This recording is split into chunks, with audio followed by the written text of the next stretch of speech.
আজ আমি ইংরেজি এক্স লেটারের সাহায্যে কি ড্রয়িং করছি পুরো ভিডিও দেখলে খুব সহজেই বুঝতে পারবে। প্রথমে আমি এক্স লেটারকে লিখে নিলাম এবং নিচের দিকে দুটো হালকা কার্ভ লাইন ড্রয়িং করলাম।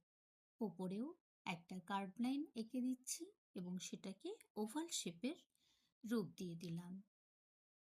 এরপরে মাঝখান বরাবর আরও একটা ওভাল শেপ দিয়ে দিলাম। এরপরে ওভাল শেপের নিচের দিকে একটা কার্ভ লাইন এবং তাতে কিছু ডিজাইন করে দিলাম।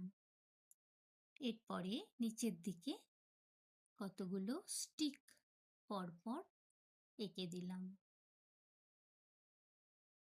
অনুরূপভাবে ওপর দিকেও স্টিকগুলোকে পরপর এঁকে দিলাম। এরপরে ওপর থেকে নিচ পর্যন্ত এস প্যাটার্ন করে একটা সুতো এঁকে দিলাম। একটু কার্ভ কার্ভ করে দিলে দেখতে সুন্দর লাগে। ওপরেও একটা বল মতো এঁকে দিলাম এবং অনুরূপভাবে নিচেও আর একটা বল করে দিলাম।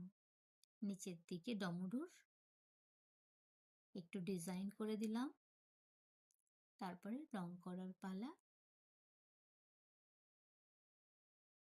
পুরোটায় হালকা ব্রাউন কালার করে দিলাম এবং সবশেষে পেন্সিল কালার দিয়ে মাঝখানটা ভরাট করে দিলাম। নিচেও ফিনিশিং টাচ দিয়ে দিলাম। কেমন হলো জানাবে কমেন্টে। ভালো লাগলে লাইক শেয়ার দুটোই করে দিও। ধন্যবাদ।